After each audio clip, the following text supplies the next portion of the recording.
Système de guidage. Branché. Pilote automatique. Présent. Indicateur de matière obscure. Il fait un bruit. Tous les systèmes opérationnels. C'est parti. Ça va vous secouer un petit peu. Qu'est-ce que c'est pas possible de ça. Qu'est-ce que ça va être? Voilà le travail. Voilà ce qu'il fallait dire à ce bon peuple. Voilà ce qu'il fallait dire. C'est un exercice qui peut provoquer des vomissements, ou des vertiges ou des déséquilibres. Travail du cervelet, travail de la rate, travail du foie. Ça va vous secouer un petit peu. Et voilà le travail. Vous avez entendu le 11 février 2015 le message suivant sur les antennes de Radio France. En raison d'un appel à la grève par plusieurs organisations syndicales portant sur les difficultés budgétaires de Radio France, nous ne sommes pas en mesure de diffuser l'intégralité de nos programmes habituels. Nous vous prions de nous en excuser. Voici ce qu'il eût été juste que vous entendissiez. En raison d'un appel à la grève de l'intersyndicale de Radio France et des salariés très mobilisés et qui en ont gros sur la patate, portant sur la destruction de nos métiers et de nos savoir-faire, sur la volonté de sous-louer nos lieux de travail aux entreprises du luxe et du CAC 40, au détriment de la production radiophonique et musicale, sur la menace de supprimer FIM, France Musique, Move, les locales et les orchestres, et de sous-traiter l'accueil du public, le ménage, la sécurité, la pédagogie, le courrier, la menuiserie, la plomberie, la maintenance informatique, la sonorisation, la serrurerie, les ateliers, la repro. Nous sommes en mesure d'empêcher la diffusion de l'intégralité de nos programmes. C'est Radio Campus, vous écoutez Travaille ta gauche, l'émission qui devrait surveiller sa droite sur 106,6 FM et sur campuslille.com. Pendant une heure, tous les premiers et troisièmes lundis de chaque mois, nous nous adressons à votre entendement. Vous venez d'entendre un son produit par les salariés en lutte de Radio France, que nous soutenons. Ils sont en grève depuis 26 jours.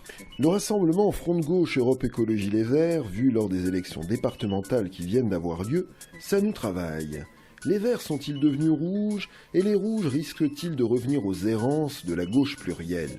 Je te tiens, tu me tiens par la barbichette, le premier de nous deux qui rira aura une tapette.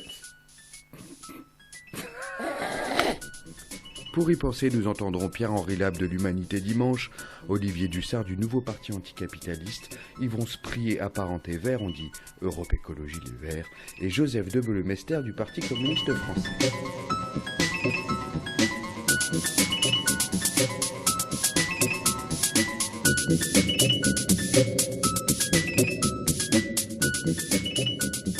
Est-ce qu'il peut y avoir, dans les semaines ou les années à venir, une alliance entre vous, un projet commun? C'est souhaitable. Moi, je défends justement une autre politique. Pourquoi ? Parce qu'elle est nécessaire et parce qu'elle est utile, mais aussi qu'elle se fasse dans un cadre de rassemblement plus large. Jean-Luc le sait. Qu'est-ce qu'on peut faire ? À condition d'être clair, c'est-à-dire de dire on met de côté le vieux système, la vieille politique économique et les vieilles pratiques politiques d'arrangement au sommet.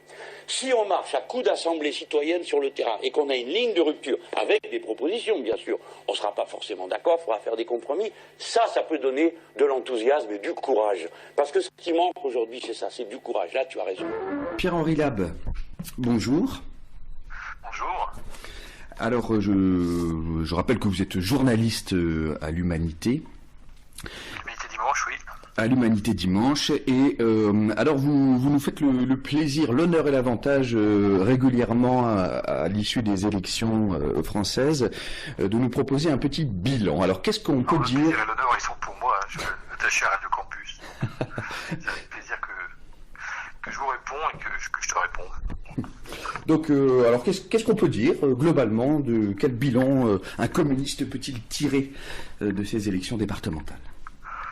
C'est un bilan qui, globalement, n'est pas très positif, si j'ose dire, mais plutôt franchement négatif, puisqu'on a une victoire électorale de l'UMP et de l'UDI. On a une victoire politique du Front National qui, même si il ne parvient pas à faire élire plus de 70 députés, conseillers départementaux ni à gagner de département. Il se place clairement comme la deuxième force politique de ce département. De ces élections départementales. Il confirme sa lancée des européennes et des municipales où il avait déjà gagné plusieurs villes.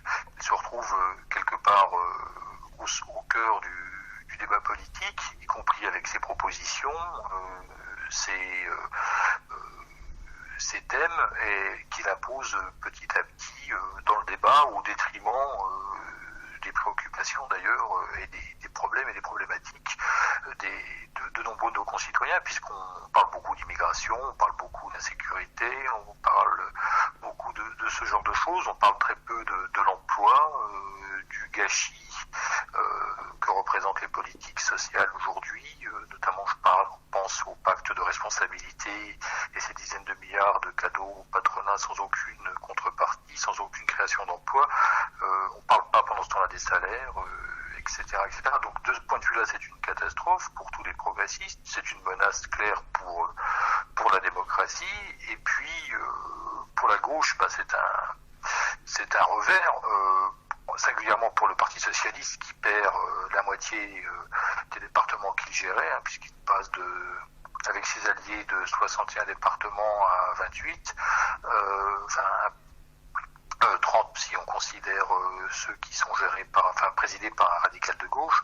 Et à gauche, la seule nouvelle un peu positive, c'est le maintien du front de gauche qui progresse légèrement de 9,3 à 9,6%, et puis des résultats intéressants mais qui devront être confirmés à l'avenir, des binômes front de gauche, Europe Écologie Les Verts, qui étaient présents dans 395 cantons sur 2054 et qui totalisent 13,7% en moyenne. Donc des résultats intéressants, mais on ne peut pas encore aujourd'hui parler d'alternative au Parti socialiste à gauche, ni d'alternative claire et existante aux politiques d'austérité. Alors, je voudrais maintenant qu'on consacre la suite de cet entretien à ce rassemblement, donc Front de Gauche EELV. Tout d'abord, est-ce que les voix ont été additionnées ou bien est-ce que ce rassemblement a fait moins que les voix Front de Gauche plus EELV? Alors, quand on parle des 395 binômes où étaient présents le Front de Gauche, Europe Écologie Les Verts, on parle que d'une partie des candidats Front de Gauche. On parle de 30 à 40% des candidats, des binômes soutenus par le Front de Gauche. Donc ce n'était pas la règle générale. C'était un trait majeur et important parce que pour la première fois, Europe Écologie Les Verts avait fait le choix comme alliance principale le Front de Gauche et non pas le Parti socialiste. Ce n'était pas le cas aux précédentes élections, mais ce n'est pas encore des candidatures systématiques. L'essentiel des candidatures du Front de Gauche étaient des candidatures de composantes actuelles du Front de Gauche, c'est-à-dire le Parti communiste, le Parti de gauche, et puis d'autres mouvements comme la gauche citoyenne, le PCOF et d'autres organisations. Voilà. Quel est le sens de cette alliance? Alors, c'est avant tout le rejet de ce qui rassemble c'est le Front de Gauche et Europe Écologie dans ce scrutin, c'est le rejet des politiques d'austérité. Voilà. C'est le refus d'une politique qu'ils jugent et qu'ils constatent comme étant contre-productive, à la fois dans le sens où elle ne permet pas de réduire les déficits publics, mais en plus, elle dégrade la croissance économique, elle produit du mal-vivre, du chômage, de la dégradation du niveau de vie. Elle est synonyme de baisse des salaires en euros absolus, c'est-à-dire et puis donc de baisse du pouvoir d'achat, de conditions plus difficiles d'accès à la santé, à l'éducation, etc., etc.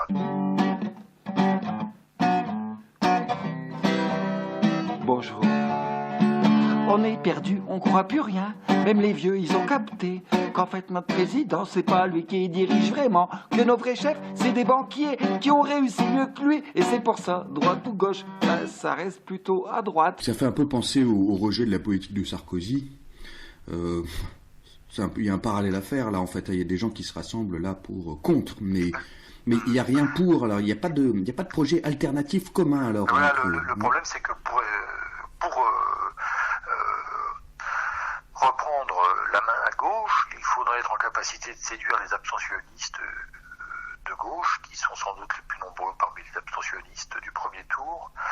Et pour ça, il faudrait leur proposer quelque chose, un projet fédérateur, porteur, dans lequel ils se reconnaissent et dans lequel ils croient. Et c'est toute l'ambiguïté de ces élections. C'est à la fois, on a des résistances qui s'affirment face au libéralisme, un rejet de ces politiques, et en même temps, finalement, on voit un électorat qui ne croit pas, en tout cas dans sa majorité, qu'il soit possible de faire autrement, parce qu'il ne se tourne pas, en tout cas pour l'électorat de gauche, vers les organisations qui se veulent en rupture avec l'austérité.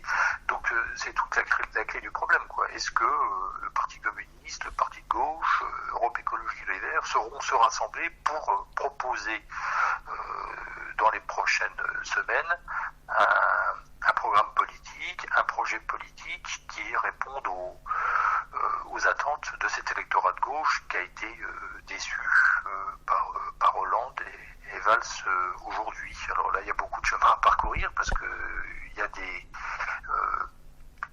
désaccords de fond à surmonter. Il y a parce que pour certains, on pense notamment aux frondeurs, ce qu'ils contestent, c'est non pas les politiques de réduction de la dépense publique, mais c'est le niveau de gradation où on met le curseur dans cette politique de réduction des dépenses publiques. Mmh. Et ce n'est pas... donc ils ne souhaitent pas qu'on renverse, qu'on change complètement de politique, ils souhaitent juste l'atténuer. Donc on voit bien que s'il y a un accord et assez unanimité à la gauche du PS pour dire on ne veut plus de cette politique-là, il n'y a pas non plus accord, unanimité pour dire on est d'accord sur cette politique-là. Et ça, l'électorat le sent, et c'est pour ça qu'il se mobilise pas aujourd'hui majoritairement pour les candidatures du Front de gauche et d'Europe Écologie Les Verts. Ça pourrait être quoi, par exemple? Vous avez des idées, vous, d'éléments de projet commun? Ça pourrait être clairement une politique qui soit à la fois une politique à mon avis, de progrès social, c'est-à-dire une politique qui permette d'améliorer clairement la condition des gens, d'améliorer leur niveau de vie, d'améliorer leur accès à l'éducation, à la culture, à la santé, les faire bénéficier de tout ce que la science, en termes de progrès, peut laisser espérer. C'est une politique aussi qui est, à mon avis, au niveau sur l'enjeu environnemental. Il y a la nécessité de contenir le réchauffement climatique en dessous de 2 degrés. On ne voit pas comment on peut réduire les émissions de gaz à effet de serre si on ne fait pas des changements profonds dans ce pays, favoriser une politique qui privilégie les transports non émetteurs de CO2, comme le ferroviaire plutôt que la route, travailler à l'isolation du bâtiment, travailler à l'aménagement du territoire qui soit différent, travailler à lutter contre toutes les formes de gaspillage qui conduisent à des surconsommations de matières premières ou d'énergie. On pense à l'obsolescence programmée, on peut penser aux politiques d'emballage, on peut penser aussi à tous les enjeux agricoles qui sont aussi des enjeux sanitaires, manger sainement pour vivre mieux et le plus longtemps possible. Enfin, toutes ces questions-là sont des questions qui pourraient servir de base à une politique de rassemblement, mais encore faut-il se mettre autour de la table pour en discuter, et puis se mettre autour de la table pour en discuter pas qu'entre soi, pas qu'entre responsables de ces formations politiques-là, mais avec l'ensemble des citoyens, pour permettre aux citoyens aussi de s'approprier ce projet, de faire leur, d'y contribuer je ne dis pas ça démagogiquement, aujourd'hui chacun est quand même en capacité d'avoir un point de vue, chacun a des compétences, acquiert une expertise expertise dans son domaine et peut contribuer dans son domaine à apporter quelque chose à ce projet commun. Puis il y a aussi besoin de repenser la démocratie. Je pense qu'on vit dans un monde où il n'est plus possible qu'une poignée d'individus, fussent-ils élus, fussent-ils désignés par un système démocratique entre guillemets, décident pour la majorité, pour tout le monde, sans qu'ils aient de compte à rendre, sans qu'ils soient révocables. Je veux dire, aujourd'hui, on a un système qui fait qu'on vote, et pendant 6 ans, une fois qu'on a voté, on n'est plus citoyen, on est content.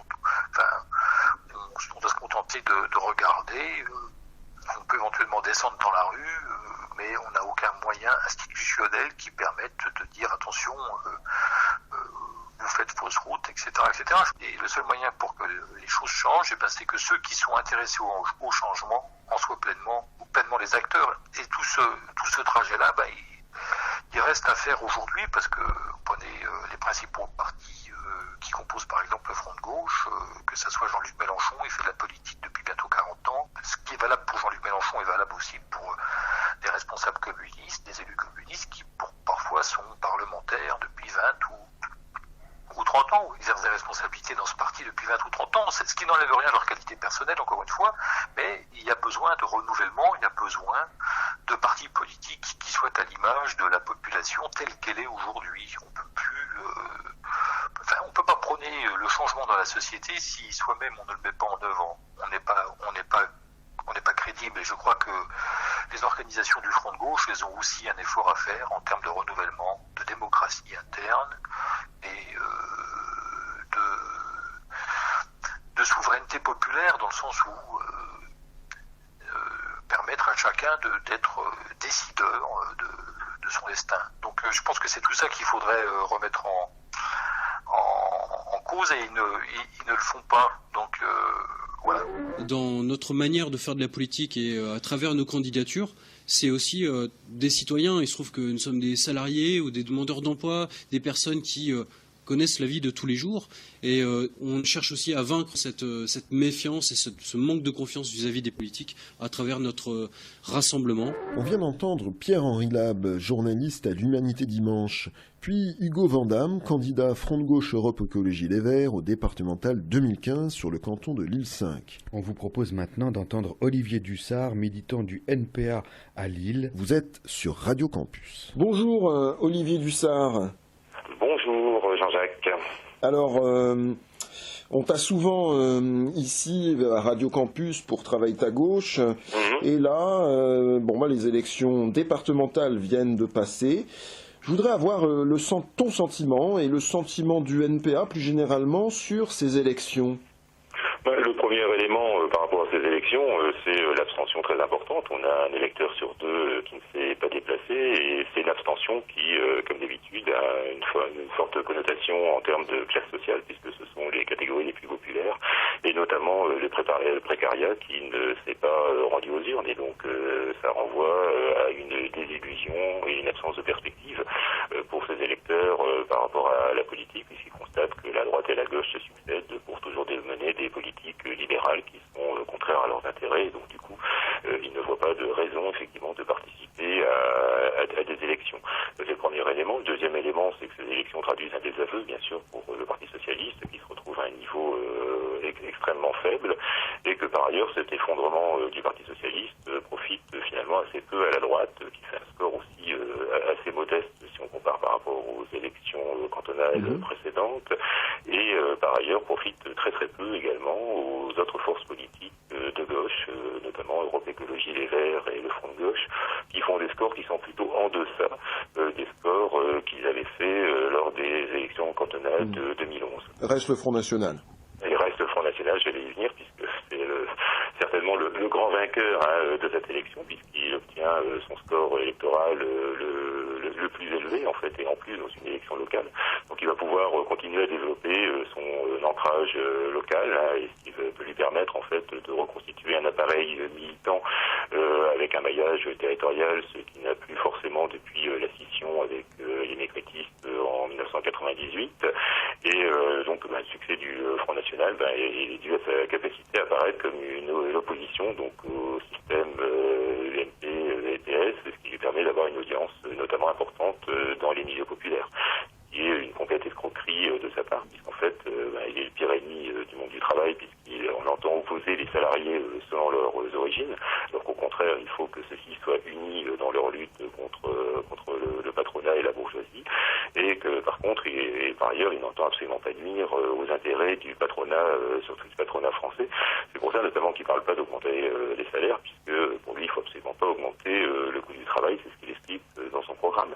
Oui. C'est particulièrement dangereux, notamment dans le cadre de ces élections locales. S'il parvient à emporter un ou plusieurs départements, il aura un pouvoir de nuisance important, puisqu'on sait que les départements gèrent notamment l'action sociale et que le Front National entend désendetter les départements, notamment en réduisant les dépenses du RSA.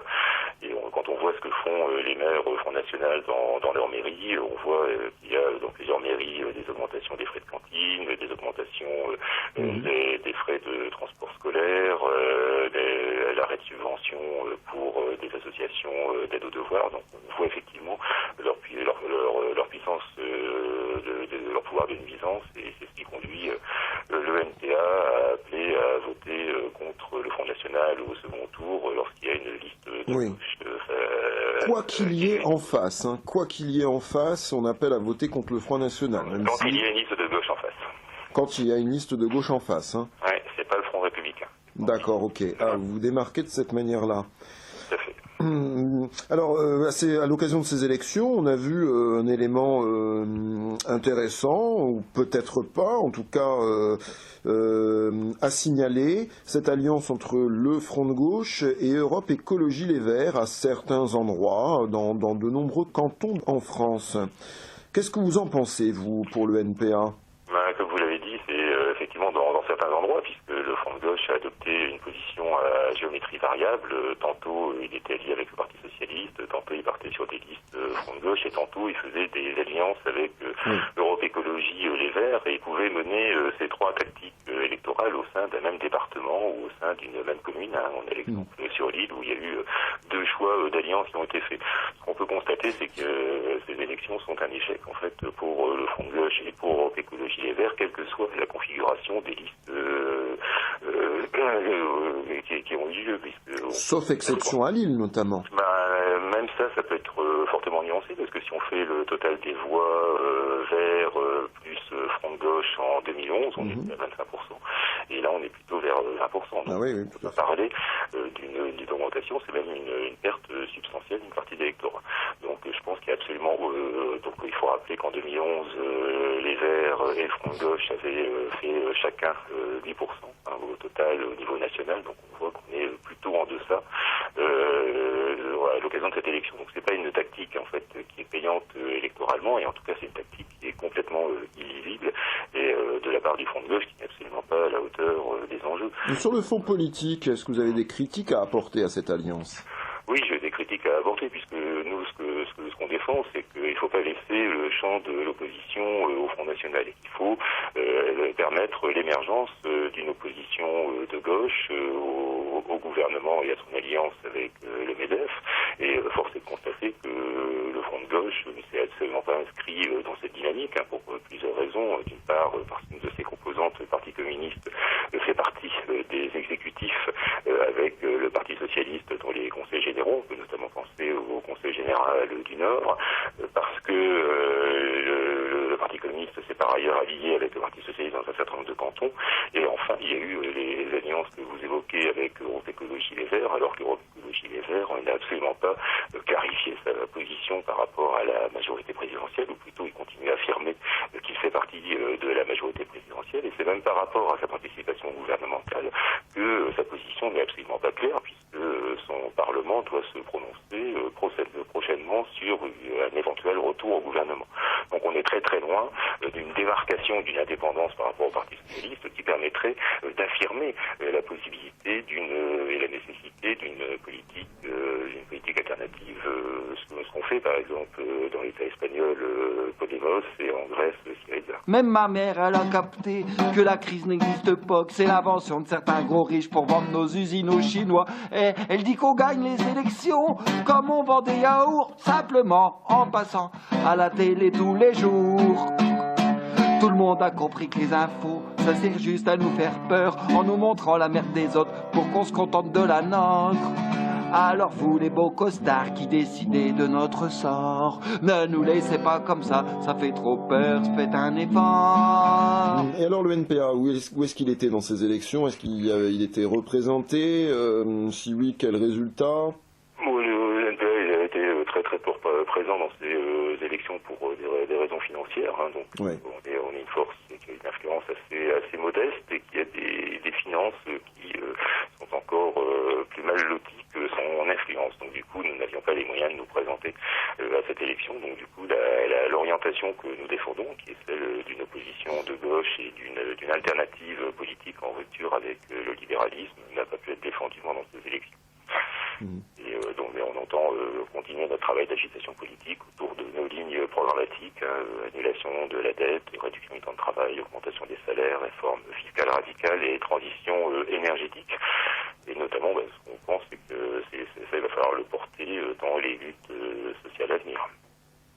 Qui sont l'élément déterminant, puisque si on veut pouvoir s'opposer au Front National, si on veut pouvoir s'opposer au retour de la droite et s'opposer à la politique du gouvernement, eh bien il faut un renouveau des luttes sociales qui sont assez faibles depuis... Un instant, on va en parler justement après, mais une petite question encore strictement parlée à propos des élections, là. On entend dire... par-ci par-là, que cette alliance des Verts avec le Front de gauche est une des causes de l'échec du Parti socialiste. Je pense que la cause principale de l'échec du Parti socialiste, c'est la politique qu'il mène. C'est-à-dire que le Parti socialiste, dès lors qu'il mène une politique qui est la même que celle de la droite, voire même, va beaucoup plus loin en termes d'attaque, de démantèlement du service public, de démantèlement de la sécurité sociale, et d'attaque contre le Code du travail. On peut penser à l'accord national interprofessionnel il y a 2 ans et à la loi Macron aujourd'hui. Bien évidemment, ne peut qu'entraîner à des aveux de la part de l'électorat de gauche et à un décrochage des catégories populaires du monde du travail par rapport au Parti socialiste qui représente de fait dans sa politique les intérêts du patronat et des banquiers. Alors, au moment où nous diffusions cette interview, la manifestation du 9 avril est passée. C'est pas le moment de l'interview. On est avant cette manifestation. Pourquoi vous pensez qu'il est important de participer à cette grève et à cette manifestation à Paris le 9 avril? Les luttes sociales permettent l'unification de notre camp social, c'est-à-dire à l'inverse de ce que fait le Front National en le divisant selon l'origine des travailleurs, entre ceux qui sont des Français, qui seraient des Français de souche et les travailleurs qui seraient immigrés. Donc nous, la lutte sociale permet d'unir l'ensemble des travailleurs contre le patronat de manière à augmenter notamment leur salaire et à diminuer les profits. Si la lutte sociale est victorieuse, ce qu'on espère, eh bien dans ce cas-là, ça donne confiance et ça permet derrière de valoriser la possibilité de construire une autre société et d'affirmer le message qu'un autre monde est possible, que non seulement il existe en fait dans les programmes, dans les orientations qu'on peut défendre, mais qu'on peut, par notre mobilisation, y parvenir. Donc on est sur un changement des rapports de force et des rapports de confiance. Et d'ailleurs, ce qui est tout à fait notable, c'est que lorsqu'on a un grand mouvement social, il y a une force politique qu'on n'entend absolument pas, c'est le Front National. Le Front National, en fait, se développe dans les périodes d'atonie du mouvement social, comme celle qu'on connaît depuis la défaite du mouvement des retraites en 2010. On assiste à un certain nombre de luttes sociales, on peut penser à Radio France aujourd'hui, mais qui sont quand même assez éparpillées. Il n'y a pas de démarche d'unification de ces luttes sociales, donc elles demeurent isolées et malheureusement beaucoup trop peu nombreuses.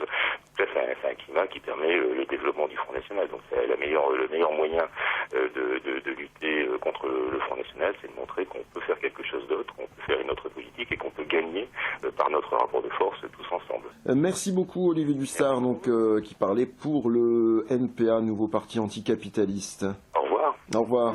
Nous militons pour l'envoi de subventions massives sur la planète céphalophage. Ah d'accord, mais les céphalophages qui vous contrôlent, ils comptent faire quoi pour les travailleurs? Leur implanter un céphalophage. Ça, c'est ce que vous dites maintenant. C'est Travail à gauche sur Radio Campus. Vous pouvez réentendre nos émissions sur campuslille.com et sur YouTube. Tapez Travail à gauche. Aïe, merde. Le rassemblement Front de Gauche Europe Écologie Les Verts sur le canton de Lille 3 a eu comme candidat Sylviane Delacroix du Parti communiste français et Yvon Sprier, candidat des écologistes. On l'écoute. Yvon Sprier, bonjour. Bonjour. Alors les Verts, le Front de Gauche et leurs alliés locaux ont fait une campagne ensemble à l'occasion du premier tour de cette élection départementale et en particulier dans le canton de Lille 3. Le résultat est honorable. Qu'est-ce que vous en pensez ? J'étais un peu déçu pour ma part de ce résultat parce que j'ai pas une grande habitude des élections politiques. C'est la première fois que je me présentais à une élection et je m'attendais à un meilleur score. Mais mes amis, que ce soit chez les Verts ou au Front de Gauche, tout le monde m'a dit que j'étais que j'avais les yeux plus grands que le ventre, enfin, ou en tout cas que c'était un résultat très honorable. Vous avez fait combien donc sur le canton de Lille 3 ? Donc on a fait 21,5%. Oui, c'est le plus fort score dans les différents cantons de Lille. Pour les 4 cantons lillois qui étaient dans cette configuration d'alliance vers Front de Gauche, nous sommes le meilleur résultat. Et sur le plan national, toujours dans ce type d'alliance, nous sommes dans les 4 ou 5 meilleurs résultats. Pour beaucoup de gens, on représentait une alternative crédible, sérieuse, un espoir face à une politique socialiste qui déçoit beaucoup les gens et peut-être aussi un rempart efficace contre la montée de l'extrême droite. Et beaucoup de gens nous ont dit « Ah, enfin !» Moi, j'ai préféré les marchés, ce que tout le monde fait, bien sûr, mais aller voir aussi les gens dans la rue, dans les associations, principalement à Mons, parce que y ayant travaillé 35 ans et ayant en charge la vie associative, c'est un milieu que je connais bien. Et donc j'ai plutôt choisi cette approche-là. Les éléments de fond, c'est montrer qu'on peut gérer les affaires autrement, qu'on peut être, malgré une période qu'on nous dit difficile pour les collectivités, puisque l'État ne verse pas ce qu'il devrait, par exemple pour le RSA. Donc le département se retrouve en situation difficile. Et on pense que malgré cette situation, on peut être offensif face à l'État en disant il faut réclamer l'argent, il faut que les départements réclament l'argent qui leur est dû pour assumer ces missions. Et puis, on pense aussi dans ce rassemblement qu'on peut gérer l'argent, gérer les dépenses différemment, qu'on peut réduire les dépenses de prestige. On a appris qu'il y avait 50 personnes qui étaient chargées de la promotion du département. Est-ce que c'est utile de mettre tous ces moyens, tout cet argent dans la communication ? Alors c'est pas ça qui va faire économiser des centaines de millions d'euros, mais on pense qu'il y a certainement des choses à faire dans ce domaine-là. On a beaucoup parlé aussi de Partenaire Habitat, donc qui est le bailleur social du département. On pense qu'il y a des choses à améliorer dans la gestion de cet organisme, et tout ça, c'est pas forcément des choses qui vont amener des dépenses supplémentaires. C'est gérer différemment. Je vais pas non plus être trop idyllique. Quand il a fallu rédiger le programme, il y a eu quelquefois des frictions sur ce qu'il fallait mettre en avant, sur la longueur du document, enfin, etc., quoi. Alors, autre élément de divergence, pour vraiment rentrer dans le fond maintenant politique de cette alliance, de ce rassemblement-là, notamment entre les Verts et le Parti communiste, quand même on s'interroge, parce que le Parti communiste, rien que son nom, se porte en lutte contre le capitalisme, souhaiterait en tout cas en théorie, que l'on mette fin à un système qui est tellement facteur d'injustice sociale. Et le Parti communiste voit une lutte des classes entre, d'un côté, ceux qui possèdent l'outil de production et ceux qui l'animent sans le posséder. Et voilà donc un conflit d'intérêts. Pour ce qui est des Verts, les choses sont un peu différentes, puisqu'ils s'inscrivent régulièrement dans des politiques plus libérales, enfin considérées comme libérales par le Parti communiste. Comment est-ce que deux entités aussi différentes par rapport au libéralisme et au capitalisme peuvent s'entendre ? Moi, je pense qu'elles peuvent s'entendre en se parlant et en parlant justement de ces points de divergence. Je dirais pas pour les gommer, mais pour en tout cas que chacun fasse un pas vers l'autre et puis pour pouvoir au final réussir à s'entendre sur un programme politique sur lequel on n'est pas forcément à 100% d'accord, mais avec une espèce de minimum sur lequel on puisse s'entendre.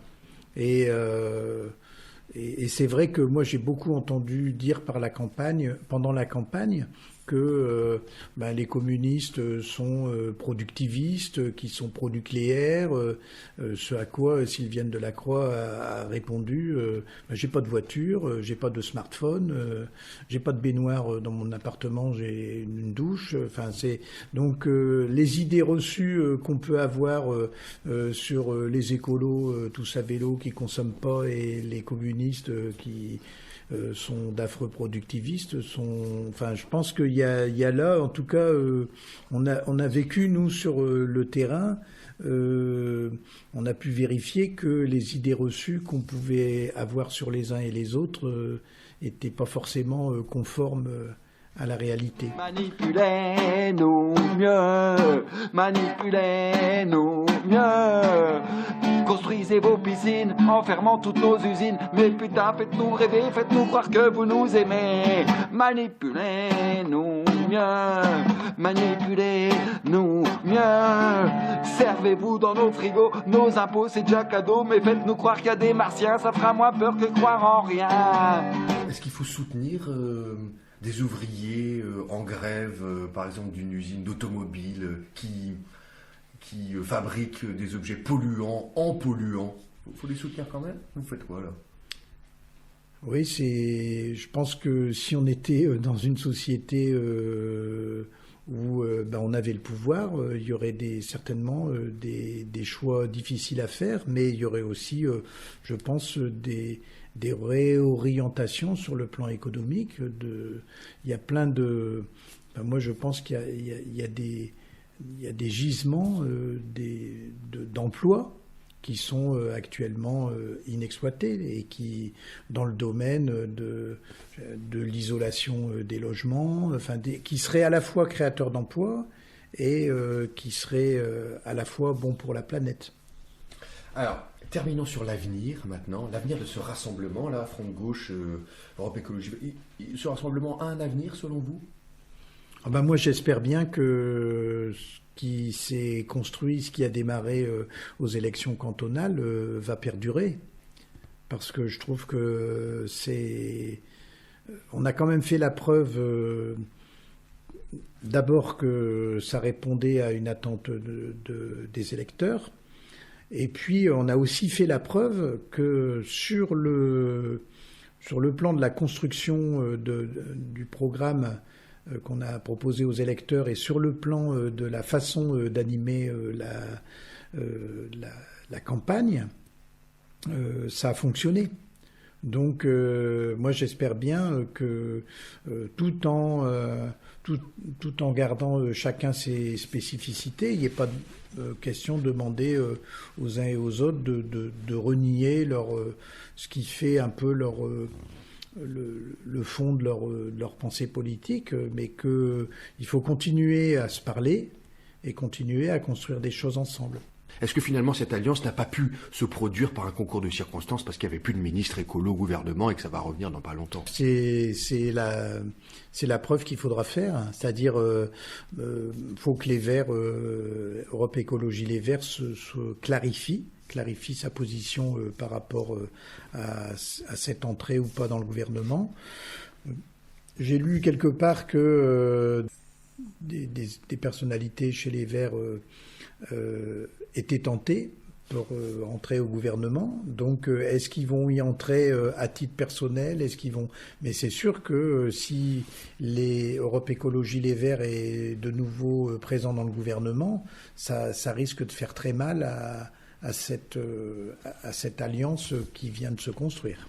Sur quoi? Sur la base de quelle plateforme, finalement, et quelles activités ce rassemblement pourrait-il continuer à se construire, selon vous? On a beaucoup parlé d'économie sociale et solidaire, parce qu'on est quand même dans un secteur qui a connu une époque industrielle florissante, mais aujourd'hui, la réalité, elle est là. Il n'y a plus d'usines quoi dans ce canton. Par contre, je pense qu'on est plusieurs dans ce rassemblement à penser que dans le domaine de l'économie sociale et solidaire, il y a des choses, il existe déjà des choses sur le quartier. Je pense comment ça s'appelle il y a des épiceries solidaires, il y a les potentiels, le café des enfants. Par exemple, cette association, je pense qu'il y a 4 ou 5 emplois, 5 équivalents temps plein. Des projets comme celui-là, il y en existe une multiplicité sur le canton. Et moi, je pense que c'est des choses qui peuvent se développer. Et vis-à-vis du Front National? Cet après-midi, j'ai entendu quelqu'un qui me disait qu'il avait de la famille à Hénin-Beaumont, donc des personnes d'origine maghrébine, et que les gens là-bas disent on les voit fonctionner, nous on est d'origine maghrébine et on se sent pas agressé, on se sent pas mis en cause, on se sent pas attaqué, et donc le Front National est dans une stratégie de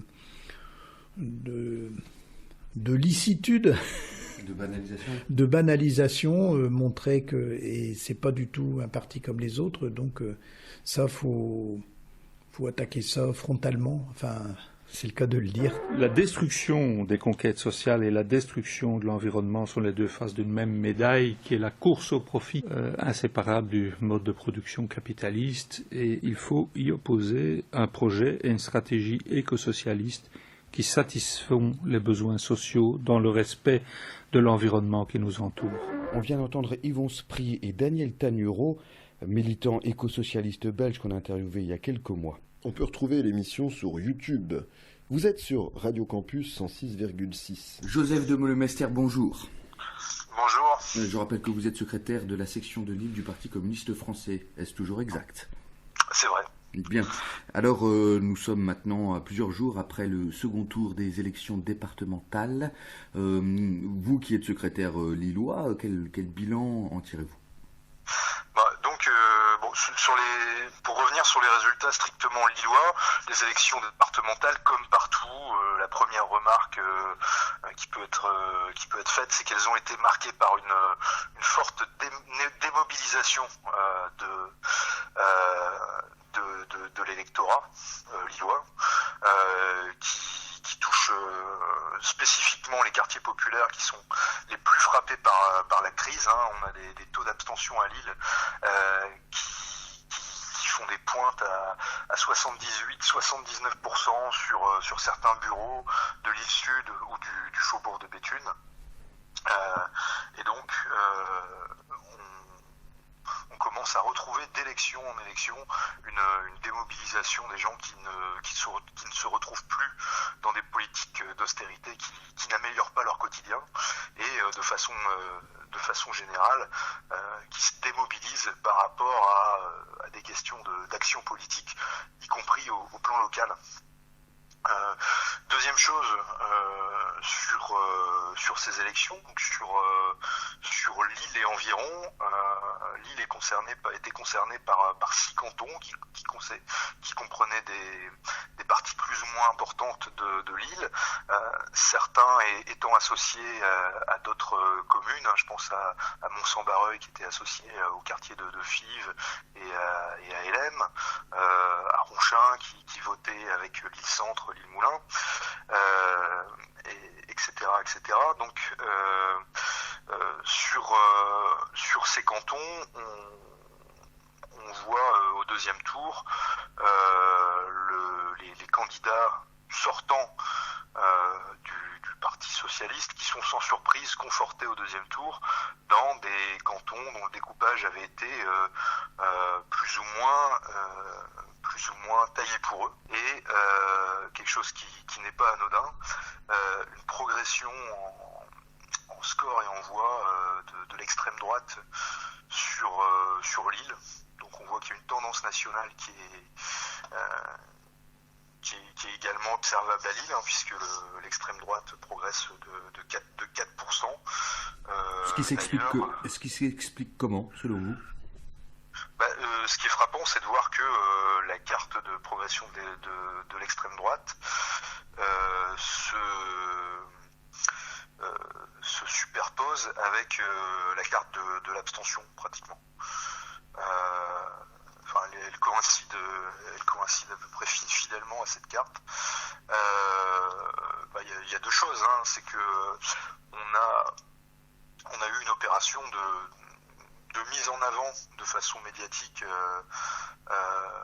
assez claire de l'extrême droite, avec une nouvelle séquence de banalisation, de promotion insupportable qui a été faite pour inciter tout un électorat qui a contribué à ce que une partie de l'électorat de droite sarkozyste passe le pas d'aller voter FN, alors qu'il y a un électorat de gauche classique qui était plutôt écœuré des politiques d'austérité, qui a plutôt eu tendance à rester chez soi.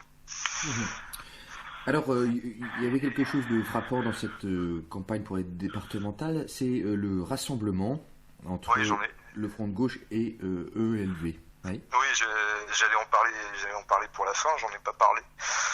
Dans les résultats, on a eu un contexte particulier pour les élections départementales à Lille, puisque en tant que parti communiste et en tant que Front de gauche, on avait adopté une position départementale qui était de dire on défend sur ces élections les départements comme espace de bouclier contre les politiques d'austérité, et dans ce cas de figure, hors de question qu'il y ait des alliances de premier tour avec les représentants socialistes des politiques d'austérité. Et il se trouve qu'à Lille, on a trouvé un espace de discussion entre les différentes forces du Front de gauche qui sont habituées à travailler ensemble, qui avaient mené une liste autonome au premier tour des municipales, et les représentants locaux des Verts, donc avec lesquels, alors qu'on s'y attendait, j'allais dire pas forcément encore il y a quelques mois, on n'avait pas d'habitude de travail très très forte ensemble, à part sur certaines mobilisations bien précises, comme celle pour la régie publique de l'eau, tout ce qui est mobilisation autour des Roms, des sans-papiers. Sur le plan politique, il se trouve que depuis la sortie des Verts du gouvernement Valls, il y a eu localement une critique assez appuyée de la part des Verts,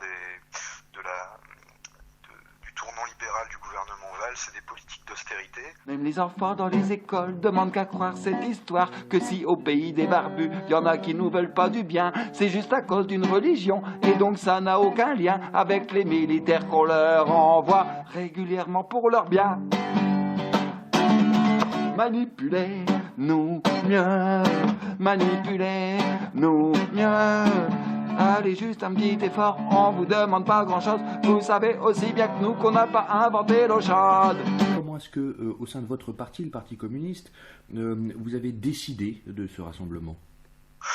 Ce rassemblement, il a été voté par les militants locaux. De toute façon, c'est comme ça qu'on prend toute décision concernant des postures politiques sur des élections locales, dès lors que c'est à notre échelon.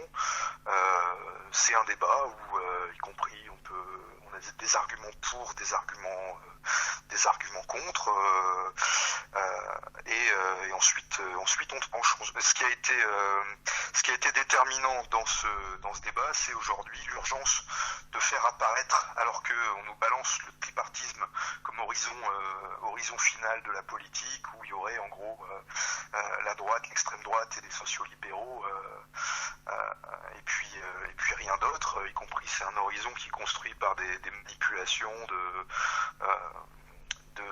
d'étiquettes électorales par le ministère de l'Intérieur, mais j'imagine que vous reviendrez là-dessus dans votre émission. Là, en gros, au niveau lillois, dans une ville qui est plutôt une ville de gauche, on s'est mis d'accord sur le fait qu'il fallait refuser les politiques d'austérité. On s'est mis d'accord sur le fait qu'il fallait aujourd'hui plus de solidarité et donc plus de services publics. On s'est mis d'accord sur le fait qu'il fallait défendre le département comme espace de résistance sociale. Et donc, y compris arrêter avec le discours anti-RSA, par exemple, qui est repris par le FN ou par l'UMP, c'est-à-dire ce que veut mettre aujourd'hui en place la droite qui vient de gagner le département, c'est-à-dire le flicage des précaires. Voilà, on voulait s'ériger contre ça, quoi. Le résultat final de ces listes-là, donc qui ont concerné 4 cantons sur l'île, donc il y a eu les cantons de l'île 2 qui concernent plus Marc-en-Barœul. Donc je rappelle, on est en train de parler du rassemblement Front de Gauche, Europe Écologie Les Verts. Le canton de l'île 6, où le Front de Gauche est parti seul, où il a fait un score un peu plus élevé qu'au municipal, de l'ordre de 6%, je crois. Et donc 4 cantons de l'île 1, l'île 3, l'île 4, l'île 5, donc qui concernent la majeure partie de l'île, où il y a eu des résultats intéressants d'obtenus, entre 19 et 20 et presque 22% selon les cantons. Donc si on rapporte à Lille, c'est un électeur sur 5 en gros qui s'est porté sur les candidats de la gauche alternative sur l'île. C'est pas inintéressant, et c'est dans certains quartiers comme Fives, comme Moulins, comme Oisem, c'est plus du quart des électeurs. Quel est le sens de ce rassemblement? L'urgence aujourd'hui, c'est pas de se réunir à quelques-uns pour pérorer sur les recompositions d'appareils. Je pense que c'est de se mettre d'accord de façon militante pour très très vite couper court à certaines visées de régression sociale. Je pense aux mobilisations contre la loi Macron. Je pense à toute une série de points sur lesquels on pourrait se mettre d'accord pour dire qu'il y a un certain nombre de régressions sociales et écologiques dont on veut plus aujourd'hui. Je pense à la loi Macron, je pense au recul aujourd'hui sur les salaires, au gel du niveau de vie des agents de la fonction publique. D'accord, mais pourtant, quand même, parce que là, sur le fond, il y a quand même des questions qui se posent, c'est que ce parti Europe Écologie Les Verts n'est pas un parti particulièrement anticapitaliste, c'est un parti qui souhaite simplement aménager gentiment et de façon peu radicale d'ailleurs le capitalisme pour que ça fasse pas trop de dégâts sur le plan de l'environnement. Vous restez un parti anticapitaliste pour ce qui vous concerne, ça fait quand même une sacrée différence. Oui, alors ça fait une différence, mais justement le principe des rassemblements lors des moments électoraux qui sont pas c'est pas la fin de la vie ni la fin de l'histoire, c'est que ça rassemble aussi des gens qui sont sur des visées différentes. Effectivement, en tant que communiste, on vise la suppression du capitalisme, de l'exploitation. Simplement, c'est pas à l'occasion d'une élection départementale que que ça va se produire. Il y a aussi une différence entre les rapports qu'on peut avoir avec entre les militants, par exemple les militants verts de terrain qui se positionnent de façon assez claire et tranchée contre les politiques d'austérité, qui ont une réalité de pratique dans la vie associative locale, qui ont une réflexion, une pratique qui est un peu loin de ce qui est mis en avant au niveau des figures nationales. Les Verts, ils avaient voté là pour la loi contre les licenciements boursiers que votre groupe parlementaire avait proposé? J'ai pas le vote en tête. Bon, j'imagine que non. Encore une fois, on a une poignée de parlementaires Europe Écologie, les Verts, qui ont été élus d'ailleurs dans le cadre presque systématiquement d'accord avec le PS, qui sont pas sur une posture très radicale. Ouais. Bon. Alors pour terminer, je voudrais quand même savoir quel est votre sentiment concernant l'avenir de ce rassemblement, donc Front de Gauche EELV. Est-ce qu'il y a déjà des échéances que vous voyez dans lesquelles ce rassemblement pourrait être reconduit? Ce rassemblement, il n'a pas d'avenir s'il ne se construit pas sur une base solide et consolidée de mise en avant d'un certain nombre de propositions alternatives.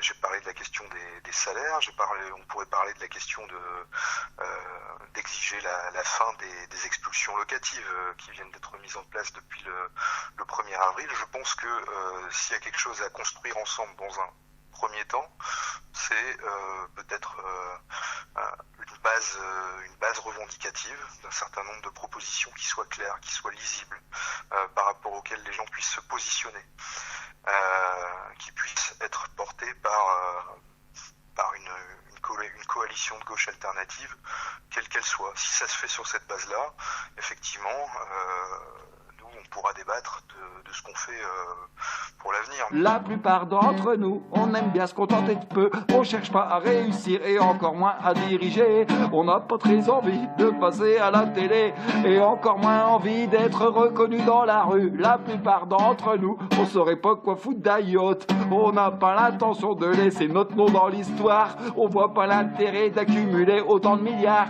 Et c'est sûrement ça qui prouve que par rapport à vous, en fait, si ça se trouve, eh ben, en fait, on est évolué.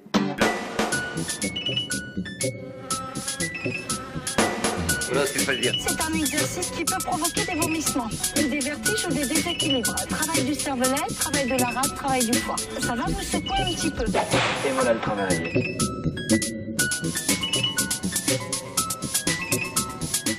Tout au long de l'émission, nous avons entendu Didier Super, manipulez-nous mieux. C'était Travail ta gauche, l'émission qui s'adresse à votre entendement les premiers et troisièmes lundis de chaque mois sur Radio Campus 106,6 et campuslille.com. Rendez-vous le lundi 27 avril à 8h pour continuer à penser. Retrouvez nos émissions sur campuslille.com.